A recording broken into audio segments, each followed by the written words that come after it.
There is a moment that quietly happens to many people, not during a crisis, not during a tragedy, but on an ordinary day. You finish a conversation, you walk away, and suddenly a strange thought appears. Why did I just say that? Not because it was wrong, but because it didn't feel like you. For a split second, you notice something unsettling. You spoke, but it felt like a character spoke through you. And then the moment passes, the routine resumes, and life continues.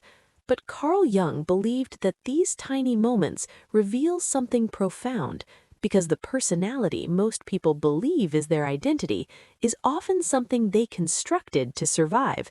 And if that's true, an uncomfortable question appears. Who would you be if survival was no longer the priority? Most people think identity forms naturally. You grow up, you discover your interests, you develop your personality. But psychologically, this is not what happens. Identity is not discovered first, it is adapted first. From the moment a child enters the social world, they begin scanning for one thing: what version of me keeps connection safe? And slowly, almost invisibly, a pattern begins forming. Imagine a child who speaks loudly and enthusiastically. One day, a teacher says, "Quiet down." The child adjusts. Later, the child shows anger. A parent responds, "That's not how good kids behave." The child suppresses it. Another moment, the child expresses a strange idea. Friends laugh, so the child hides that part too. None of these moments seem significant, but psychologically, they create something powerful. The child learns certain behaviors bring acceptance, others bring disconnection. And because the human nervous system treats social rejection as a survival threat, the mind begins constructing a predictable identity, a version of the self that is safe. Carl Jung called this the persona. But it is important to understand something. The persona is not fake, it is protective. It allowed you to belong. It allowed you to function socially. Without it, human society would collapse. But a subtle problem emerges. Over time, the mask stops feeling like a mask. It starts feeling like you. And this is where something strange begins happening inside the psyche, because the parts of you that didn't fit the role didn't disappear. They simply moved somewhere else. Every personality has a storage system, a place where traits go when they are judged unacceptable: anger, sensitivity, curiosity, ambition, rebellion, confidence, even creativity. Many people assume the shadow only contains dark impulses, but Carl Jung argued something more unsettling. Your shadow often contains your unused potential, the parts of you that once caused discomfort for others, so you buried them. And yet, what is repressed does not stay silent, it leaks. Have you ever noticed how people sometimes react too strongly to small things? A minor criticism suddenly triggers deep defensiveness. A colleague's success triggers irrational irritation. A small disagreement turns into an emotional eruption. These moments often confuse us, but psychologically they make perfect sense. Because when something in the outside world mirrors a trait hidden in your shadow, your nervous system reacts instantly. Not because of the situation, but because something inside you just got exposed, and the mind panics. This is why people sometimes feel strangely disconnected from their own lives.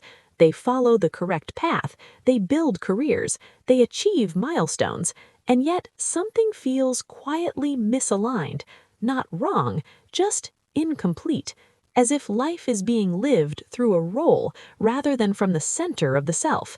Jung believed this is the beginning of what he called the individuation crisis, a psychological tension between two identities, the one that keeps you accepted and the one that remains unexplored. But confronting this tension creates a terrifying question. If parts of your identity were shaped to maintain connection, then who are you without those adjustments? Many people avoid this question for a simple reason: because removing the mask feels dangerous. Your brain has associated it with social risk for decades, which means individuation is not just a philosophical journey, it is a biological one. You are retraining your nervous system that learned long ago, acceptance equals safety. This is why becoming yourself is not about rejecting your persona, it's about seeing it clearly.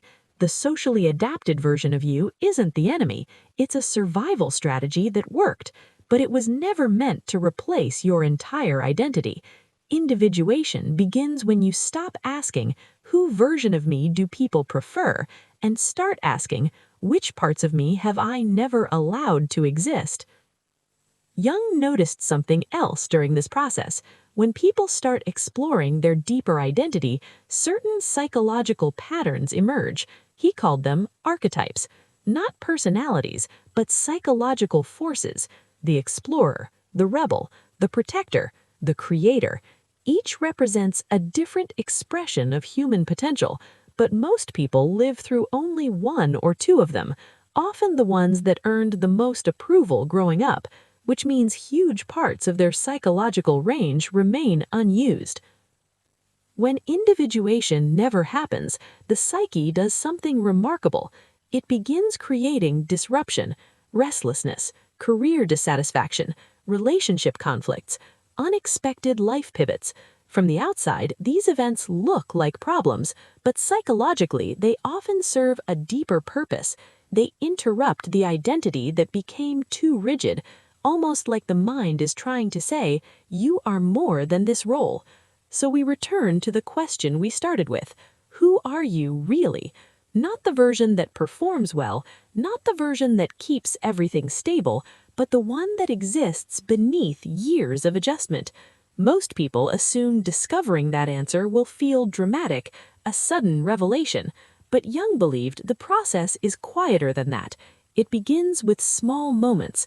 Moments when you notice something authentic trying to surface, an opinion you normally hide, an interest you once abandoned, a boundary you rarely express.